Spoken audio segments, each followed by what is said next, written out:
Assalamualaikum warahmatullahi wabarakatuh. Bertemu dengan saya di channel 3 Kantata. Pada kesempatan kali ini saya akan membahas soal teks prosedur. Kalian yang mau latihan soal teks prosedur atau sedang mencari soal-soal teks prosedur, silakan disimak dan jangan lupa subscribe agar kalian mendapatkan soal-soal bahasa Indonesia dalam materi yang berbeda. Selamat menyaksikan. Kita lihat nomor 1. Cermatilah teks berikut. Untuk mematikan komputer, Anda dapat mengeklik tombol Start. Kemudian pilih Shutdown. Dengan menekan Shutdown, komputer akan mati secara otomatis. Setelah program komputer hilang, tekanlah tombol Power pada layar monitor dan stabilizer saluran listrik. Cabutlah steker listrik ke komputer untuk mengakhiri proses operasi komputer. Teks di atas merupakan teks. Kita lihat di sini ada laporan, ada eksposisi, atau ada negosiasi, ada prosedur dan anekdot. Kalau kita perhatikan, teks di sini berisi langkah-langkah. Jadi teks yang dimaksud dalam nomor 1 adalah teks prosedur. Jawabnya D. Berikutnya soal nomor 2. Cermatilah kalimat-kalimat berikut. Selain itu, keyboard ini dapat juga digunakan untuk desktop PC atau personal komputer atau laptop. 2. Dengan menggunakan teknologi sinar laser dan inframerah, keyboard ini sangat berguna bagi setiap pengguna PDA. 3. Sekarang telah lahir virtual laser keyboard canggih yang telah lama ditunggu-tunggu. Urutan yang tepat paragraf di atas adalah, kita perhatikan di sini kira-kira paragraf yang tepat yang seperti apa. Ada urutan 1, 2, 3. Ada 2, 1, 3. Ada 3, 2, 1. Kemudian ada 3, 1, 2. Ada 2, 3, 1. Kita perhatikan di sini kira-kira yang paling tepat yang mana? Ya, jawabannya adalah C. Jadi 3, 2, dan 1. Kemudian nomor 3. Perhatikan prosedur berikut dengan cermat. Langkah-langkah membuat hiasan bordir pakaian. 1. Tentukan motif sebagai model. 2. Tentukan bagian pakaian yang akan dibordir. 3. Buatlah gambar model pada bagian pakaian yang akan dibordir. 4. Tentukan kombinasi warna benang bordir agar terlihat lebih indah. 5. Bordirlah bagian tersebut setelah pakaian jadi. Perbaikan prosedur kerja yang tidak logis yang tepat adalah, ya kita lihat di sini, jadikan pakaian terlebih dahulu agar rapi. Bordirlah bagian tersebut sebelum pakaian jadi. Kombinasi hiasan bordir siap dikerjakan. Model ditentukan setelah membuat pola pakaian. Penentuan kombinasi warna bersamaan saat membuat motif. Ya. Di sini yang paling tepat yang bisa dijadikan kalimat atau perbaikan kalimat agar logis adalah yang B. Bordirlah bagian tersebut sebelum pakaian jadi. Nah, di sini kan yang tidak logis yang 5. Masa pakaian sudah jadi kok dibordir? Jadi seharusnya itu bordir dilakukan sebelum pakaiannya jadi. Jadi jawabannya adalah B. Selanjutnya soal nomor 4. Cermati petunjuk kerja berikut. Aktifkan blender hingga buah lumat dan homogen. Masukkan buah dan bahan pelengkapnya ke dalam blender. Siapkan bahan-bahan untuk membuat jus buah. Hidangkan dengan dilengkapi garnish. Tuangkan ke dalam gelas jus. Untuk menentukan mana yang betul, kita sebenarnya bisa menebak dengan mudah, ya, bahwasanya dalam membuat suatu minuman atau makanan, tentu yang terakhir adalah menghidangkan.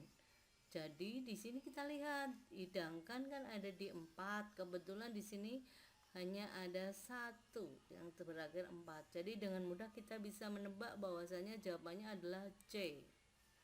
Ya. Kemudian soal nomor 5. Bacalah teks prosedur berikut. Daun cincau disiapkan di ember, lalu siram dengan air mendidih. Selama penyiraman dengan air mendidih, daun diaduk-aduk dengan alat agar terjadi proses pelayuan yang merata.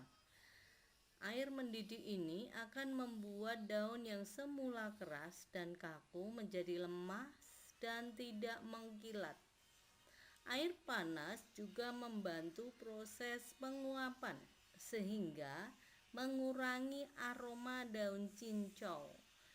Kutipan tersebut adalah bagian isi yang menjelaskan tentang, ya, di sini kalau kita lihat kan ada suatu lalu, kemudian selanjutnya mungkin jadi ada suatu langkah.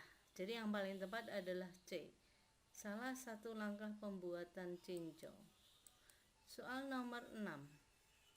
Kalimat pertama, kenali si petugas. Dalam teks di atas termasuk kalimat di sini kata kenali. Ingat ya, bahwasanya dalam teks prosedur ada ciri kebahasaan, yaitu bahwasanya kalimatnya diakhiri i, kan atau lah, ya. Di sini berarti kata kenali masuk dalam kalimat imperatif. Jadi jawabannya adalah D. Selanjutnya nomor 7. Kita perhatikan ada 2 teks di sini. Mari kita simak. Teks yang pertama. Prosedur berikut ini perlu Anda ikuti jika Anda menghadapi penilaian. Prosedur berikut ini perlu Anda ikuti jika Anda mendapat penilangan agar Anda tidak akan dirugikan. Pertama, kenali si petugas. Cobalah mengenali nama dan pangkat polisi yang tercantum di bagian seragamnya. Mereka mempunyai kewajiban menunjukkan tanda pengenal. Yang kedua, beberapa prosedur harus Anda ikuti untuk membuat SIM baru ini, agar Anda dapat mengurus SIM dengan hemat waktu dan biaya. Pemohon SIM harus melampirkan KTP asli yang sah, fotokopi KTP, surat keterangan dokter sehat jasmani dan rohani, dan SIM A dilengkapi hasil uji simulator. Setelah itu, pemohon akan masuk dalam tahap 1 dengan membayar biaya PNBP, resi bank melalui ATM, mini ATM, atau teller bank. Persamaan ciri bahasa yang digunakan dalam langkah-langkah 2 teks prosedur di atas adalah, kita cermati ya masing-masing pilihannya. Yang pertama, jenis kalimat yang digunakan dalam langkah-langkah dalam 2 teks prosedur di atas adalah kalimat deklaratif. Ini salah ya, karena tadi menggunakan kalimat imperatif atau perintah.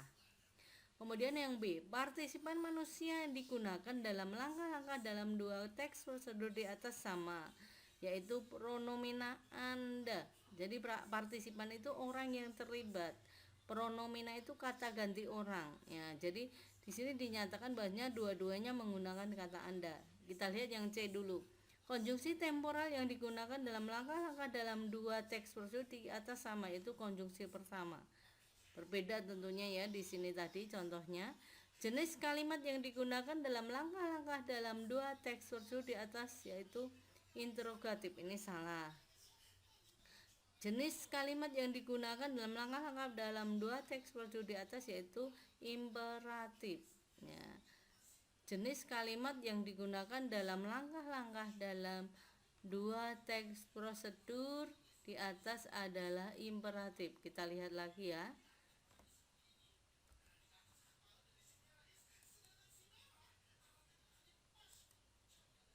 Ya, jadi yang paling tepat adalah B. Partisipannya menggunakan kata Anda. Kemudian nomor 8, hal yang harus diperhatikan supaya teks prosedur dapat dipahami pembaca adalah A. Terdapat nama penulis teks prosedur. B. Terdapat nama tempat penulisan prosedur. C. Terdapat informasi dan petunjuk yang jelas dan tidak berbelit-belit. D. Terdapat waktu penulisan teks prosedur. E. Terdapat sejarah penulisan. Jadi agar teks prosedur mudah dipahami, tentunya jawabannya adalah C. Terdapat informasi dan petunjuk yang jelas dan tidak berbelit-belit. Ya, itu tadi soal teks prosedur. Semoga video ini bermanfaat, dan jangan lupa kalau ada materi yang ingin ditanyakan silahkan menuliskan di kolom komentar. Sebisa mungkin saya akan membuatkan video pembahasan atau video penjelasannya.